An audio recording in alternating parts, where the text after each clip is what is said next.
Golden Doves, class 132. We're on page 74. We were discussing the relationship between sharah and ma'ana, the lexical meaning of the words, and the intended meanings of sentences, of expressions, right? So we brought a few examples. Politicians do that a lot, right? And of course, there's a dissonance between the actual meaning of the words and the intended meaning, right? So that's important. Freedom, so page 74. Freedom, although limited linguistically at the sharah level, is categoric at the conceptual ma'ana level. So of course you're free to try to express any idea you want to express, right? I mean, that's the idea of concept, is I have a concept in my mind and I want to express it to you, right? I'm free in that regard. But the sharah, of course, limits you because you can only use words in a certain way. So there's a semantic field to words. So words have many meanings and many lexical meanings. So you have to use the words within the semantic field of the word. Otherwise you can't express what you want to say.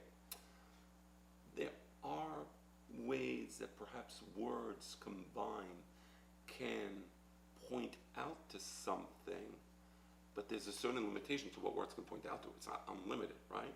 So that's why the sharah is a limiting factor. Prior to sin, Adam inhabited the realm of the akil and ma'ana. So before Adam ate from the Ishad Da'at, Tob Vara, he was at a supreme intellectual level, right? After he ate from it, he went down intellectually. Before he ate from that fruit, right? Or before he decided to eat from that fruit, he was at the level of emet v'sheket. He was interested in truths or falsehoods, right? And he had no problem transmitting ma'ana as ma'ana, right?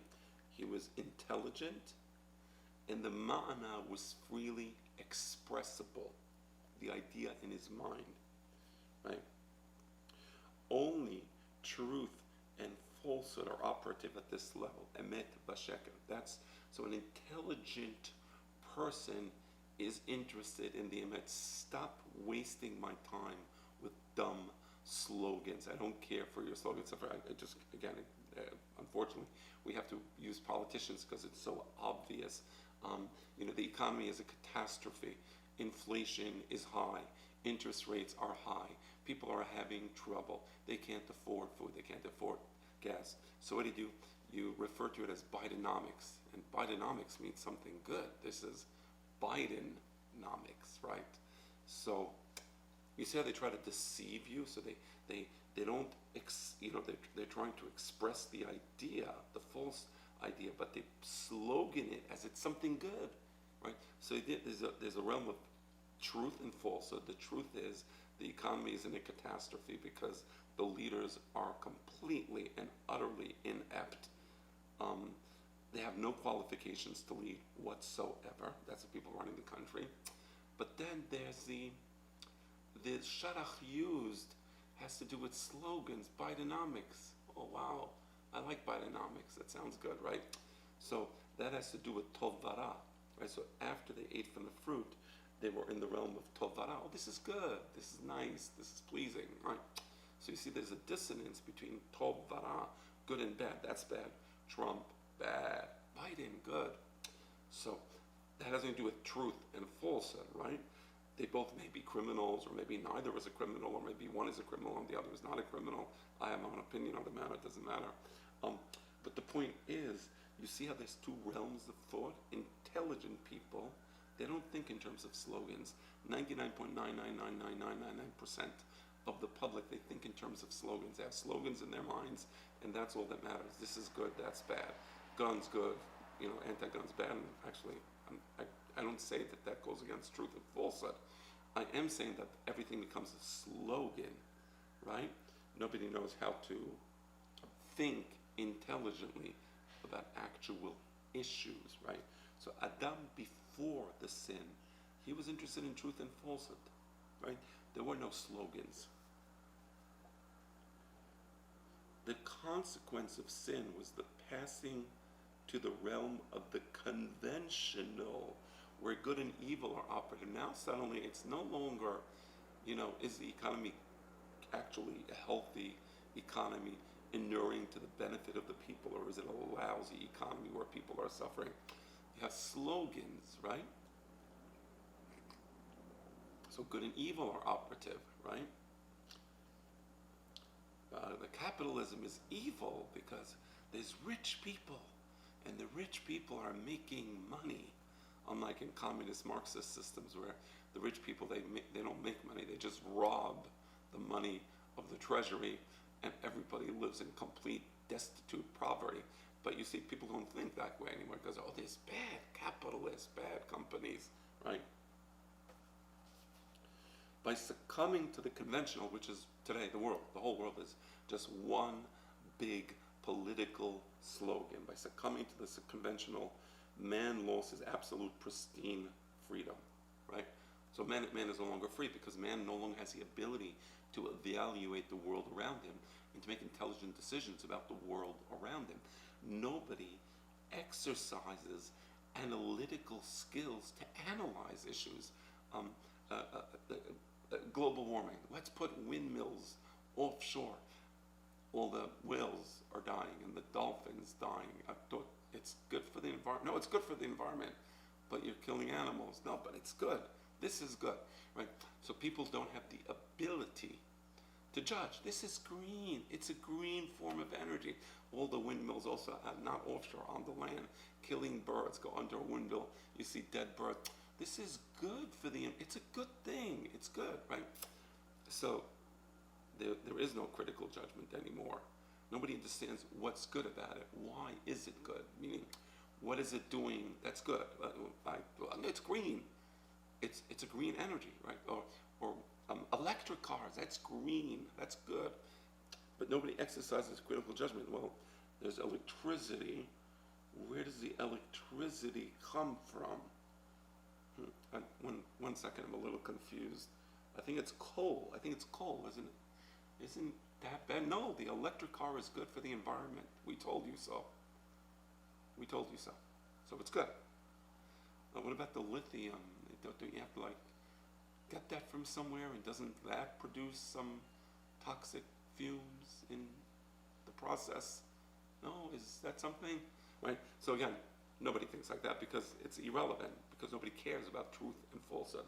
What about the slavery, actual slavery used to extract these rare earth minerals? Does anybody care about that? Well, not really, because we have the slogan, and the slogan overrides the truth every single time.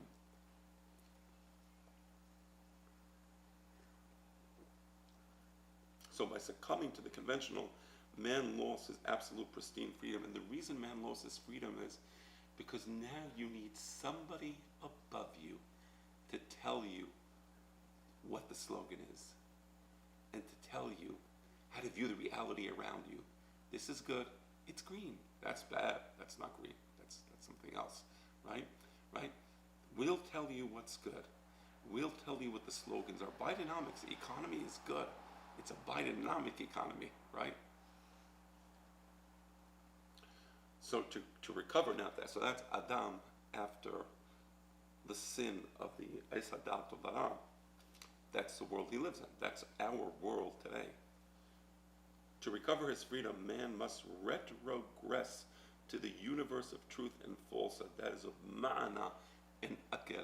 So the only way to sort of make teshuvah is to go back to the days where man thought in terms of intelligence, akel, and ma'ana, and the thought unencumbered by words that hold down that thought, right? The view that language is conventional comes from Aristotle. That's interesting how Aristotle already gave thought to that.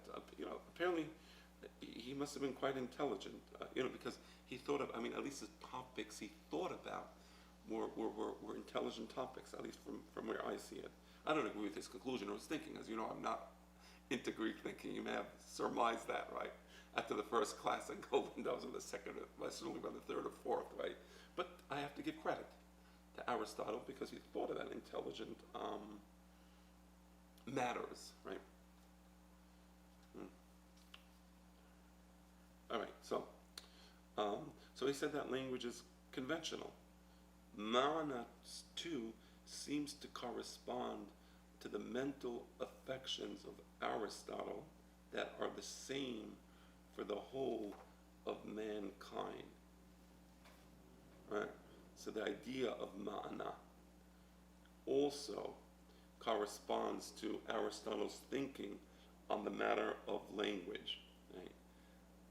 Paraphrasing Aristotle, Saadia Gaon wrote that languages vary and writings vary, and yet, although they vary, the ma'ani do not change.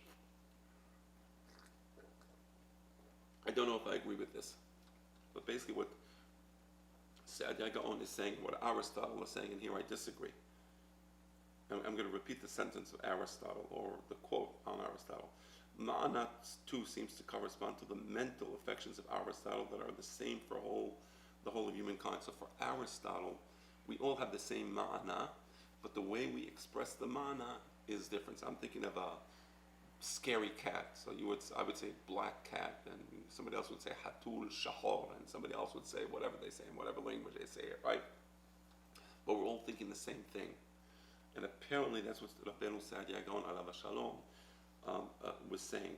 Languages vary, writings vary, but they're all thinking the same ma'ani. I don't agree with that. B'mechilat kavod, of course. I mean, mi'ani b'chlal. But on this point, no. Actually, in Aristotle, the mental affections pertain to the sense of words in isolation. So now my father is medagek on because Rabbeinu Saadia is quoting Aristotle. So my father is pointing out that what Aristotle was talking about, he says mental affections, is what does the word mean in isolation, meaning what is the lexical meaning of the word. That's what Aristotle really meant here. Right? There's a footnote here on the statement of Rabbeinu Saadia Gaon. I want to read it, okay? I think. So the statement of Rabbeinu Saadia Gaon comes from his Perush on Sefer Yesira. So in that text, this is in the footnote on the statement of Rabbeinu Saadia Gaon that says that there's different languages and different ways to write words, but the ma'ani, the thoughts are the same, even though you have a different language. That's what Rabbeinu Saadia Gaon says. Okay. In that text, mental affections is rendered the impressions of the soul, an expression approaching the sense of trace. So my father's saying that what the idea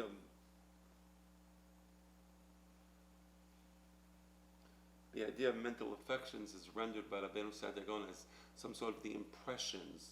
So when I see a snow, it leaves a certain trace in my soul, a certain feeling in my soul, right? In the Arabic version we read, and the things on which the soul has impressed their likeness are the ma'ani, right? So I see snow as something pure, beautiful, it's white, it's pleasing, right? So somebody else sees snow and he sees it the same way, even though he speaks a different language, right? So there's a certain effect that the snow has on the soul and leaves an impression. So there's a certain trace that the idea of snow leaves within me. Okay, let's see where my father's going with all this, okay?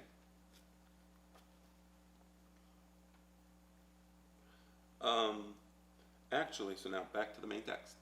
Actually, in Aristotle, the mental affections pertains to the sense of words in isolation, right? That's what Aristotle meant by mental affections, which is different, as we see, than what Rabbeinu Saadia Gaon meant by that. Rabbeinu Saadia Gaon was referring to the traces and impressions left by things in the soul. Aristotle was referring to the lexical meaning of words. A very interesting point that my father is making. The special sense of words in association is that of truth and falsity.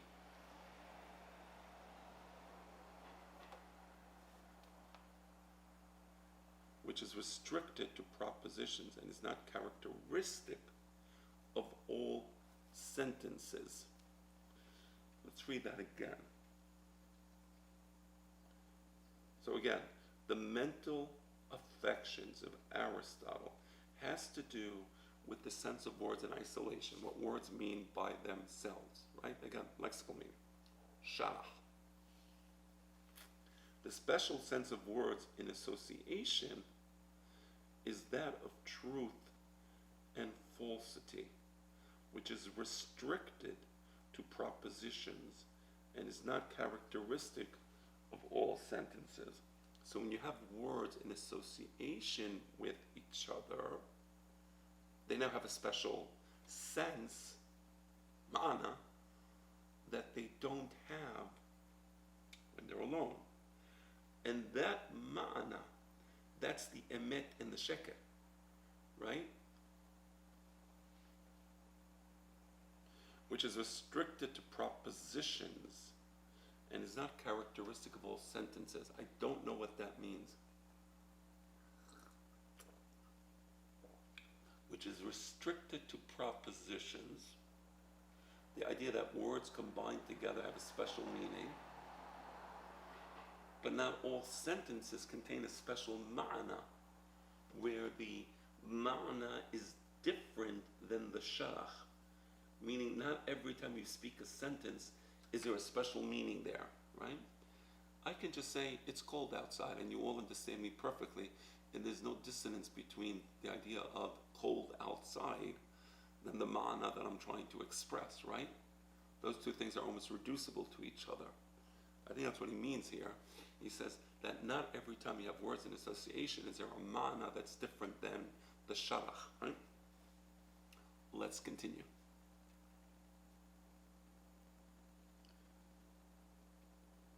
Moreover, since the mental affections are the same for the whole of mankind, they pertain to thought rather than to language. That's the idea of Aristotle, that we all have the same thought.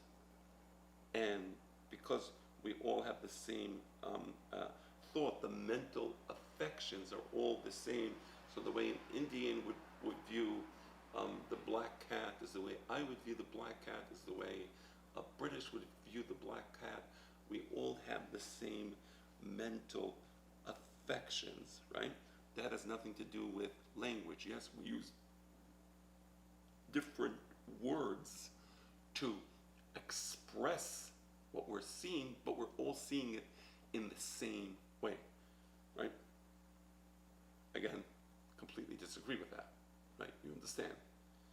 According to this view, speech sounds, now my father's saying, speech sounds, meaning words, are the signs of a non-linguistic category. So it would come out therefore that all words are a sign which is not a sign of something linguistic, meaning in my mind, I have something completely divorced from language.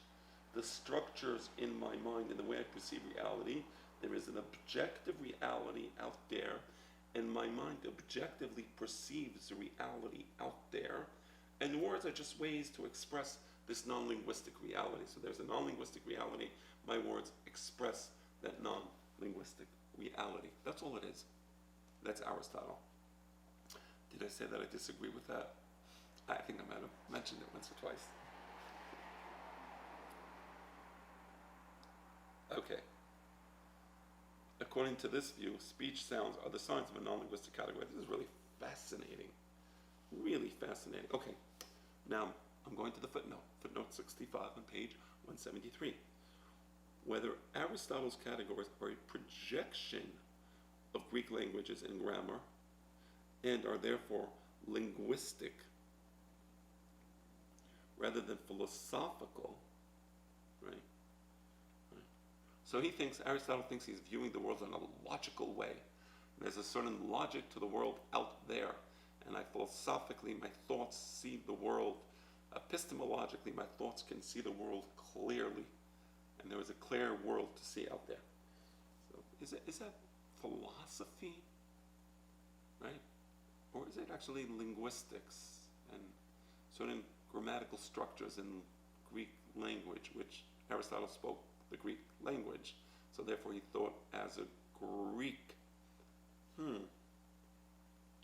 Or whether they represent canons of human thought, or is it like, no. There was actual objective ways that people think, right?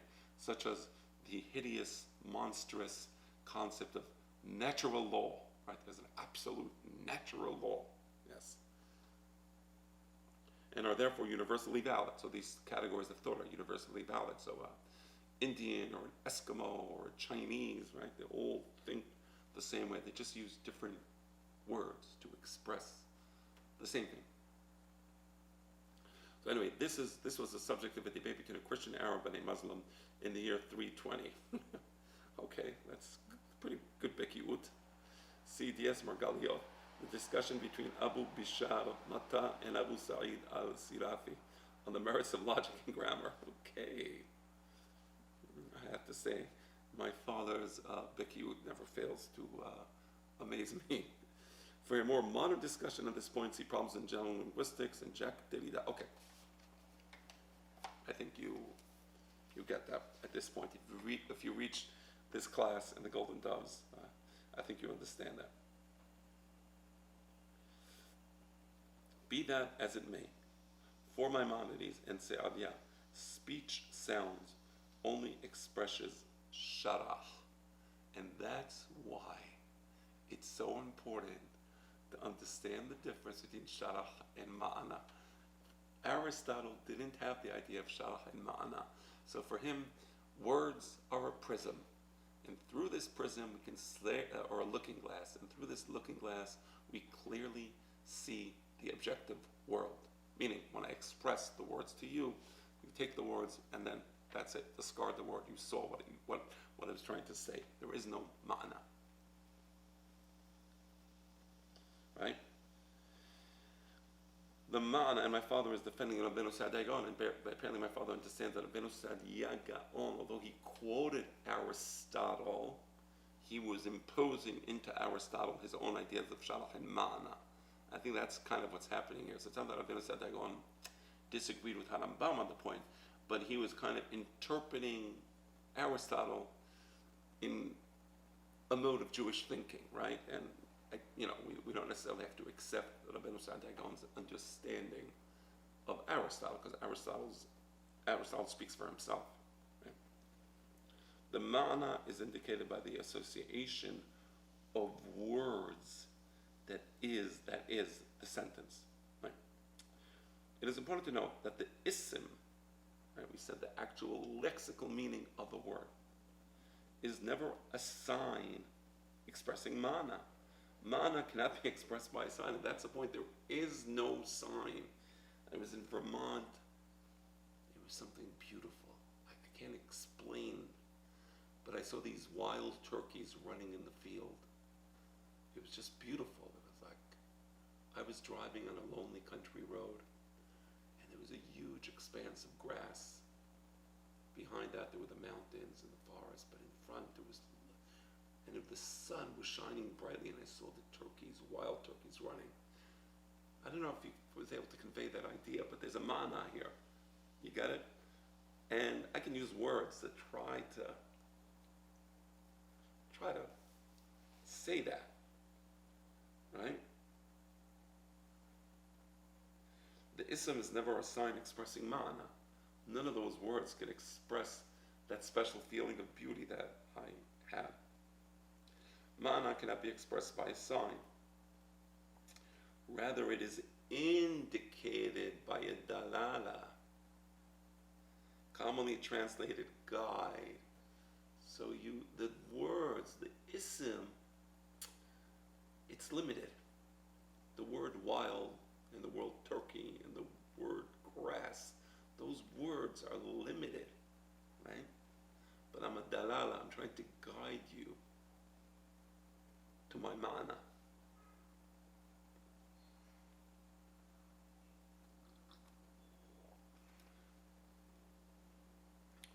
So my father says actually dalala is commonly translated as guide, but he has a slightly different, but actually meaning a gesture pointing to the thing. So my father says not exactly a guide. Dalala doesn't exactly mean guide, right? It means you're pointing. It's a signal. Pointing to a thing or to a direction, a signal, a signpost, indicator or indication. So dalalat al-ha'irin, rather than be guide to the perplexed, perhaps the indicator to the perplexed or the signpost to the perplexed. It's not easy, right? Let's see, footnote 66. I'm looking at the footnote now. It is the same with the verbal form. Because of its extensional character, the term is used in the sense of significance. So dalala means what is the significance of what I'm saying? Likewise, istidlal, a derivative of this term, istidlal, dalala, istidlala, so it's a derivative, istidlal is a derivative of dalala, is used in the sense of inductive proof. This term serves to translate the Greek semeion and symbolon. Okay. All right, let's get back to the text. It's a long paragraph, I know, and that's why this class is a little longer than usual. Was difficult to make it shorter, and I just, this is one of those classes, so.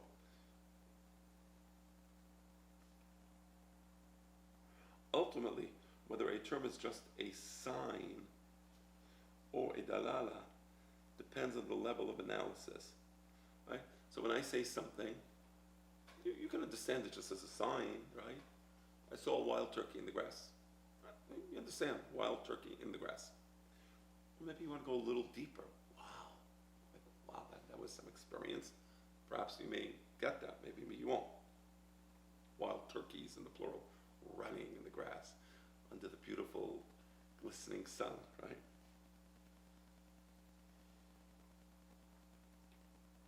Okay, unlike the dalala, right, again the signpost, the sign first expresses an intentional sense, right? So the sign, the word turkey, it expresses a turkey, right? Meaning it's limited to that thing. The signified is imminent to it and is necessarily associated with it, right? So the signifier, word turkey, and the signify, the two things are combined. They're bound, right? You can't disassociate those two things, right? At the lexical meaning, those two things are what they are. The dalala, as the notion of signpost implies, has its own sense independently of whatever it indicates. So, but when you combine words together, now you can puncture. Remember I spoke about semantic field? So you can puncture the semantic field of the word, and perhaps now it means something else. So maybe when Yehezkel saw the Merkava, and it says there was a shor, maybe I can puncture the semantic field of the word shor and understand something outside that semantic field.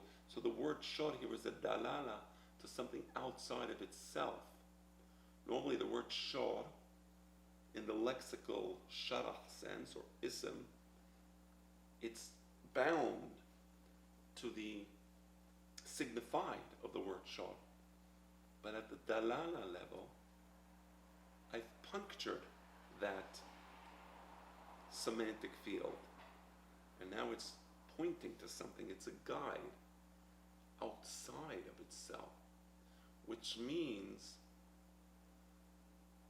that it's anything but a shor. Whoa. Okay. Its signification. I'll give you an example. My father, alav shalom, he once took a matchbox, a box of matches. It says matches. And my father said, this word matches is an intentional sign. It's telling you that inside of this box, there's matches. That's intentional semantics, right? So there's a sign, matches, and the matches say there's matches in here, right? That would be an example of intentional semantics. But here, we're talking about extensional. So its signification is extensional. That is, it transcends its own particular sense. Therefore, the signification indicated by the dalala is not necessarily connected with it, right? Remember I said the shor, whatever the shor is pointing to outside of itself is not part of that, hermetic, closed, system of signify or signify, right?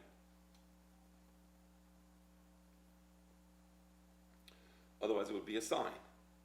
And it requires, so again, the dalala is not necessarily connected with it, otherwise it would be a sign, and it requires ta'wil, right? So you need somebody to guide you to understand what it means, right?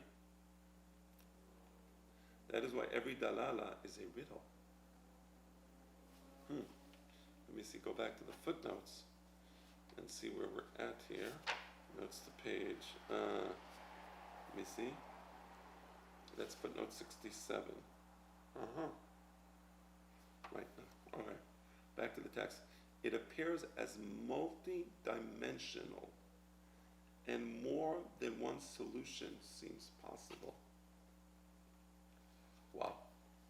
Of course, because once you puncture the semantic field of the word, and it becomes an extensional, it becomes a dalala towards something outside of that semantic field. So now you're like lost. Well, what is it pointing to? Right? Science is great at analyzing the semantic field. There's the force of gravity. There's the object that causes that force of gravity, whether gravity is a force as in Newtonian physics, whether gravity is a curvature in space as in Einstein's physics. But it doesn't matter. They're great at describing things. But what is it? What's happening? Right? That's why it's a riddle. Accordingly, hayira, perplexity, is intrinsic to metaphor. That's why you become hayira. You become perplexed, hayran. What do I do now? How do I go? Which direction do I go? Right? And to all terms capable of more than one ma'ana. Right, so you have these words, and there could be several ma'anas. I don't know which way to go. The student of such a term is hayran, perplexed. So that person who now realizes that there is something extensional, he realizes it, but okay, like, so what is it? He becomes hayran. He's perplexed. Facing a crisis involving the choice of one interpretation over another. There's a multiplicity of possible solutions to what the extensional dalala is pointing towards. I just don't know which way to go. This crisis is aggravated by the fact that there are two classes of metaphor, one in which the ma'ana is indicated by its global sense,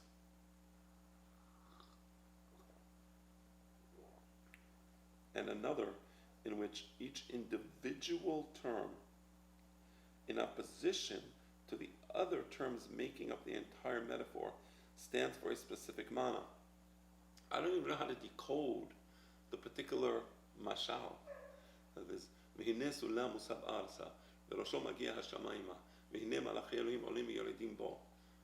Is סולם מוסב ארצה, is that a dalala? Or is that just, no. Maybe מלאכי אלוהים עולים ויורדים בו, that's a dalala, I guess, probably. Which part is a dalala, and which words there are pointing out to something outside of themselves? Okay, it's mar'eh nevuah. It's a prophetic vision. I get it. It's pointing out towards something out there. But which part of the story or the description of the prophetic vision is a dalala, right? Maybe every word. Maybe only some of the words. Maybe part of it is just to describe a story, but then inside there's a kernel, and that kernel is a dalala, right? Therefore, there's always the danger of interpreting each term of the metaphor as conveying an individual mana, when in fact there's only one single mana. Right? There's a mashal, there's an agadah in the Hachamim. And maybe that agadah, not every part of the agadah has that kernel. Maybe the agadah, I'm sorry, another way. Maybe the agadah has a kernel where there is something in the agadah that's where you need to puncture the semantic field.